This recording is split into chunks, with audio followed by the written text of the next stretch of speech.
here at the top of Antigua Shipyards is our Terran player. He is the defending Arena of Legends champion, trying to win again here in the Team Ace Invitational. He is MarineKing Prime. At the bottom of the map, we have the Protoss player who fell victim to Life on Tal'Darim Altar. He really needs a win in this group as well. It is a Genius, MVP Genius, chrono boosting his economy, and this is going to be a tough game for him as well. Our first TVP, and now we have the scouting probe for Genius on its way. And what will MVP do? I'm really excited about seeing him play again. I want to see if he actually mixes it up, but he hasn't been all too lucky the last few games. No, MarineKing, he does, I have a feeling like he tends to just go for heavy bio play against Protoss. He usually likes to just one racks expand or something like that. Which Terran doesn't. Well, good point. Fair enough, fair enough. But MarineKing is generally very predictable about that, using that bio play. Sometimes he mixes it up, but he doesn't do as well when he mixes it up. I think he just, he does better when he sticks with what he's good at and goes with heavy bio early on.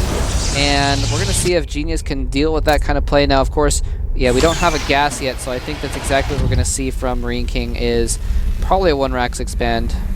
Following it up with a bunch of additional barracks, especially with positions like that. We're in a cross position on Antigua Shipyard, and here's that second command center, and the probe is chased away by MarineKing's first Marine. And I think he saw I'm pretty sure he saw that command center, so he will be aware that he can now safely expand with only one gate. He has his core up, and probably see a Nexus fairly soon for the Protoss play as well.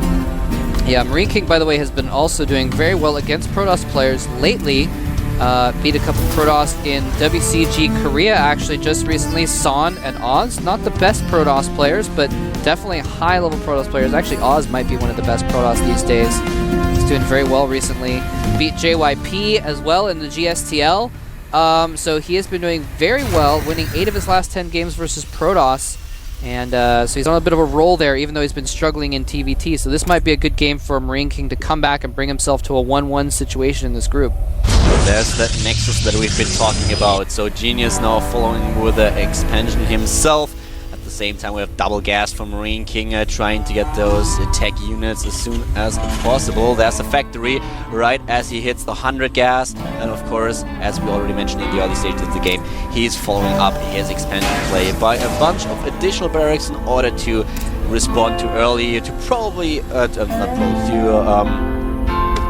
early pushes by the Protoss player with gateway units, which is kind of unlikely on a map like that, but still an option. So you have to have at least a couple of units in the back in order to deal with it if it actually hits you. Yes, indeed. And the MarineKing is, in fact, just going for heavy bio. 2 reactors going down right now. And he probably is going to get a tech level on that third barracks. Just going to start pumping out lots of Marines, getting upgrades on the tech lab, rather. And, oh, I'm sorry, that was actually not another barracks. That was a factory. I saw that wrong. I was looking at their statistics. So he is actually going to go for some factory play here after all. Something that I'm really looking forward to is I want to see when we will when we see the Ghost Academy and the first Ghost in the game. If you go for a bio-heavy army, then something you really need against Terran are those Ghosts for the EMPs, and right now Protoss is having a really hard time against Ghost play. Yeah. And this is one of the things that most of them have been looking forward to, that with the next patch was already announced that they are going to lower the radius of the EMPs and also decrease the costs of upgrades for Protoss, and that will put a lot of variety or a lot more options to the Protoss play and the TVP, as they can more safely use the High Templars as well. Right now, Ghosts are probably a little bit too strong in that particular matchup, and if you cluster your sentries, your Templars, whatever, just one EMP will basically lose you the game. Yeah, no, exactly. And we've actually seen MarineKing do some Ghost Rushes on this map, where he's won games like that, where he's just had a bunch of bio and a few ghosts mixed in to EMP the army and get the sentries, and he can just win a game like that. So I'm a little bit surprised to see him going for this tank play, but he is going to go for a kind of a tank Marine push instead, He's going to have siege mode tanks and a lot of Marines to follow it up. And as we've seen there, he hasn't even scouted apparently. He doesn't have a clue what's happening. He doesn't care. He's like, you know what? I don't even care what the Protoss is doing. I'm going to just go ahead with my plan and it'll beat whatever he throws at me. What I really like, by the way, about Genius' play right now is that he's already getting those Immortals in order to deal with the units of his opponent. He's scouting his main base with that Observer. He knows what's happening. You probably see a scan fairly soon in order to take out that Observer. No, doesn't have the energy, he doesn't want to use it. But with those Immortals in the mix, he will be able to react to that tank Marine push, and the MarineKing is moving out right now. So that might be a really, really close situation. There are 2 Immortals, 1 Immortal is out, the second one will pop out of the robotics fairly soon, and with some decent force fields, he might be able to stop that push. Yes, indeed, but he has a lot of Marines, though, moving out here with those 3 siege tanks. It depends on how MarineKing plays this. If he plays it really positionally, and look at this, he's actually not harassing this army at all. He's letting it get all the way into his expansion before he's forcing him to siege up. And so now MarineKing has a forward position that he can siege up from. Ooh, almost catches some Marines with those force fields, but not quite. Trying to prevent the Terran player from getting to the choke point, and here we go, a lot of Zealots. We have 2 Immortals. Once again delaying the push of MarineKing quite a little bit. 3 Immortals now for the Protoss player. MarineKing is retreating. He realizes that there is not much he can do right now. There are already 2 Immortals on the field. He didn't see the 3rd one, but still. So he knows that Genius is preparing to defend against exactly that push, and he's just playing it safe, throwing down 2 additional barracks, getting more production buildings, a bunch of upgrades, and of course he wants those medivacs in the mix as well. Yeah, also he knew, he could tell he kind of got nervous there. He had, what is MarineKing saying? Looks like he typed a comma or something like that. Okay.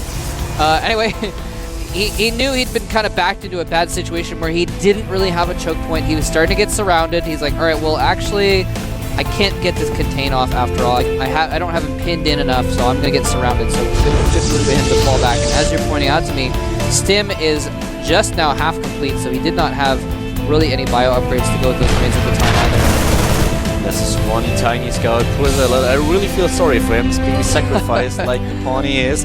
And at the same time, we have the upgrades for the Colossus. We have extended thermal lance, while the first one is being built by Genius. And in the main base of the Terran player, we have the +1 armor upgrade, as well as a bunch of Marines and Marauders as well. So once again, relying on that huge bio force. And he really needs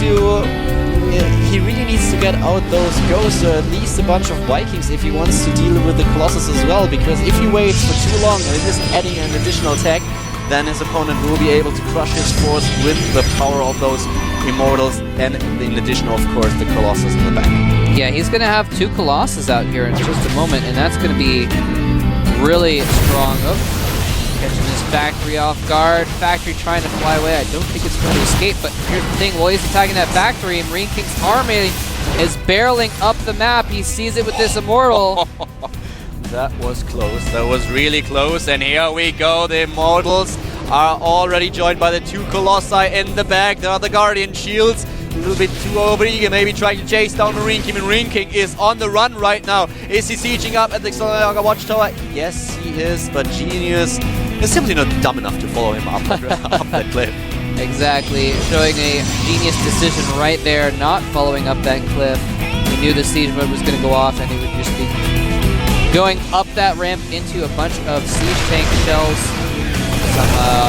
It's not arc-like cannons anymore. What are these tank cannons called these days in StarCraft 2? Which ones? I don't remember. The tank, the weapon that the tanks have in StarCraft 1 was called the arc-like cannon. I don't remember what they changed it to, but it doesn't matter. Anyway, those Colossus are going to tear the bio a new one unless he starts getting Vikings out. Just has 2 on the way right now. And the Ghost as well. Very nice.